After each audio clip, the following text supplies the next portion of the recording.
हर व्यक्ति अपने जीवन में सुख चाहता है और अपना जीवन सुखपूर्वक बिताना चाहता है, लेकिन सबके साथ ऐसा होता नहीं है कि उसके जीवन में हमेशा ही सुख हो। इसके कारण भी हैं, और वह कारण यह है कि उसका अपना जीवन जीने का तरीका। अगर वह अपने जीवन के तरीके को ठीक कर लेगा तो उसके जीवन में हैप्पीनेस हमेशा बनी रहेगी। यही बात सफलता के बारे में भी कही जाती है कि सफल व्यक्ति कोई अलग काम नहीं करते, वह उसी काम को अलग तरीके से करते हैं। इसका मतलब ये हुआ कि तरीका जीवन में इंपॉर्टेंट है। अगर आप अपने जीवन में जीने का तरीका बदल लेंगे तो आपका जीवन सुखमय होगा। वैसे तो हर व्यक्ति को अपना तरीका सही लगता है, लेकिन सही तरीका क्या है इसके बारे में हम बात करेंगे, और वो बात एक कहानी के माध्यम से मैं आपसे कर रहा हूं। एक व्यक्ति था जो अपने जीवन में ठीक ठाक कमाता खाता और जरूरत की लगभग सारी चीजें उसके पास थीं। फिर भी उसको एक दिन ऐसा महसूस हुआ कि उसके जीवन में बहुत ज्यादा खुशी नहीं है। तो उसको ध्यान आया कि पड़ोस के गांव में एक महात्मा जी सिद्ध पुरुष रहते हैं। चलता हूं और उनसे बात करता हूं कि सब कुछ होते हुए मैं खुश क्यों नहीं। वह उनके पास पहुंचा। शाम में प्रवचन चल रहा था। वह भी जाकर किनारे बैठा, प्रवचन सुना, बातें खत्म हुई, सारे लोग चले गए। फिर वह महात्मा के निकट बैठा। उसने अपनी सारी समस्या रखी। अपनी समस्या में उसने एक बात और जोड़ी कि महात्मा जी, आपके पास तो कुछ भी नहीं है। आप इस कुटिया में रहते हैं और जो भी रूखा सूखा मिल गया आप खाते हैं और हमेशा आप प्रसन्न रहते हैं। आपके जीवन में न कोई दुख देखा हमने, न कोई तनाव देखा, न कभी स्ट्रेस देखा। इसका रहस्य मुझे बताइए। महात्मा ने उसकी बात को बड़ी ध्यान से सुना और उससे बोला कि तुम ऐसा करो कि आज रात यहीं आश्रम में विश्राम करो। ऐसा करके महात्मा जी उठे और अपनी कुटिया में चले गए। वह व्यक्ति जो अपने जीवन की सुख की अभिलाषा लिए हुए आश्रम में गया हुआ था, वह रुका, रात्रि विश्राम किया उसने, और प्रातः काल उठकर फिर महात्मा के पास पहुंचा। महात्मा एक चबूतरे पर बैठे हुए थे। वह जाकर उनके सन्निकट बैठा और फिर उसने यही बात दोहराई कि सब कुछ होते हुए भी हमारे जीवन में प्रसन्नता नहीं है, हैप्पीनेस नहीं है, और आपके जीवन में कोई भी साधन नहीं है, कुछ भी नहीं है, फिर भी आप हमेशा प्रसन्न रहते हैं। महाराज, इसका रहस्य क्या है? आप अपनी प्रसन्नता का और हमारे दुखी होने का रहस्य बताइए। महात्मा जी थोड़ी देर समाधि में बैठे रहे, आंखें बंद करके। फिर उन्होंने आंखें खोली। उसने कहा, बच्चा, तुमने इस बात को पूछने में बड़ी देर कर दी। उसने कहा, क्या हुआ गुरुदेव?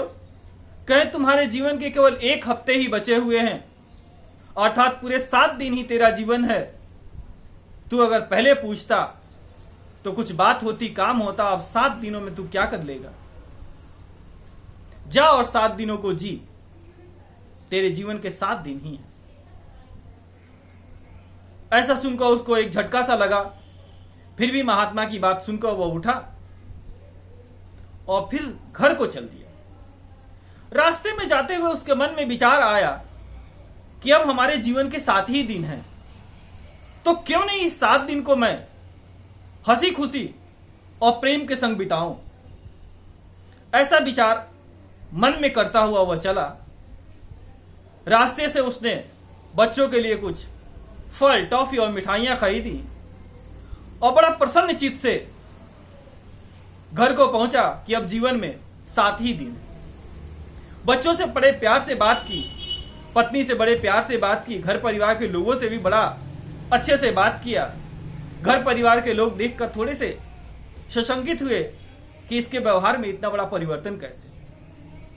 उसने अच्छे से वह शाम बिताई। सुबह उठा और फिर बाहर को गया, अपने मित्रों से मिला, दोस्तों से मिला, उन सब के संग भी बड़े अच्छे व्यवहार किए। वह सब भी देखकर थोड़े से सशंकित हुए कि इसके व्यवहार में इतना परिवर्तन कैसे।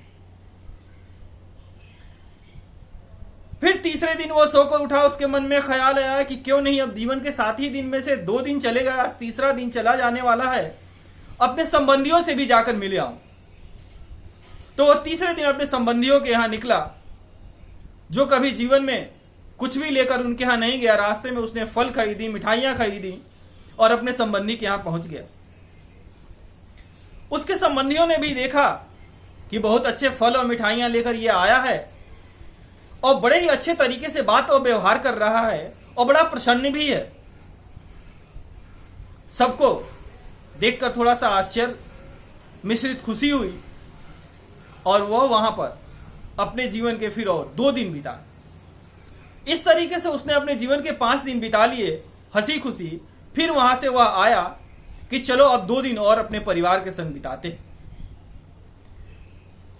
यह सोचकर कि जीवन के 7 दिन में से अब 2 दिन ही रह गए हैं, वह बड़े प्यार से अपने घर के लोगों के संग व्यवहार करता, खुशी से रहता, बच्चों के संग खेलता, बीबी के संग समय बिताता, मित्रों के संग अच्छा समय बिताता और बड़ा प्रसन्नचित्त रहता था। ऐसा करते करते वो 7वां दिन भी आ गया। जिस दिन वो सुबह उठा, उसने कहा जीवन का बड़ा ही आखिरी दिन है। मन में एक डर तो था ही, लेकिन बड़ा ही प्रसन्न दिखने की कोशिश की उसने और बड़े ही अच्छे तरीके से सबसे व्यवहार किया। ऐसा करके उसने इंतजार में पूरा दिन बिताया, बड़ी खुशी से, मन के अंदर डर लिए हुए। लेकिन वह दिन भी बीता, वह शाम भी बीती, वह रात भी बीत गया, लेकिन मौत कहीं नहीं आई।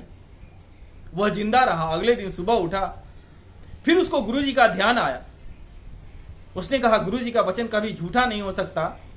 7 दिन तो 7 दिन हमारे बीत गए, लेकिन कहीं कुछ हुआ नहीं। चलता हूं, पूछता हूं गुरुजी से क्या हुआ। वह आश्रम की तरफ चल दिया 8वें दिन। जैसे ही वह आश्रम की तरफ सुबह सुबह पहुंचा, गुरु महाराज फिर उसी चबूतरे पर आसन लगाकर ध्यान में बैठे हुए थे। गया, उसने जानते प्रणाम किया और गुरुजी से पूछा। गुरुजी ने कहा चलो अच्छा हुआ तुम आ गए, पहले तो ये बताओ कि ये तुम्हारे 7 दिन बीते कैसे। उसने कहा गुरुदेव, मैंने अपने जीवन के 7 दिन बड़ी हंसी खुशी से बिताए, यह सोचकर कि जीवन में 7 ही दिन है तो क्यों इसको व्यर्थ करना, क्यों किसी से झगड़ा करना, क्यों किसी से बदतमीजी करना, क्यों किसी से बदतमीजी करना, किसी से बदमाशी करना। कुछ भी नहीं मैंने किया, सबसे प्रेम से व्यवहार किया, समान दिनचर्या की, जो अपने काम थे कर्तव्य थे उसका निर्वहन किया। इस तरीके से मैंने सारे 7 दिन बिताए। गुरुजी ने कहा कोई तनाव नहीं, कोई स्ट्रेस नहीं। क्यों? क्योंकि जीवन के आखिरी 7 ही दिन थे। गुरुजी ने कहा बस यही हमारे खुशी का सीक्रेट है कि तुम 7 दिन मानकर चल रहे थे, मैं हर दिन को आखिरी दिन मानकर चलता हूं, इसीलिए मैं हमेशा खुश रहता हूं, हर काम को समय से अच्छे ढंग से संपन्न करता हूं। तो दोस्तों, अगर आपको भी हमेशा खुश रहना है तो और कोई तरीका नहीं है। हैप्पीनेस का यही एक सीक्रेट है इस पेंडेमिक टाइम में कि हर दिन को आखिरी मानकर चलिए, हर व्यक्ति से मुलाकात आखिरी मान के चलिए, हर काम को आखिरी मान के चलिए, तो आप उस व्यक्ति से व्यवहार बहुत अच्छी तरीके से कर पाएंगे, उस काम को बहुत अच्छी तरीके से कर पाएंगे, उस जीवन के पल को बहुत अच्छी तरीके से जी पाएंगे। तो अगर आपको जीवन में हमेशा खुश रहना है तो हर दिन और हर पल को आखिरी मानकर चलिए। इसीलिए किसी सार ने बड़ी अच्छी बात कही है कि उजाले अपनी यादों की हमारे साथ रहने दो, न जाने जिंदगी की किस घड़ी में शाम हो जाए। इसी के संग मैं आप सबको बहुत ढेर सारी शुभकामनाएं देता हूं। धन्यवाद।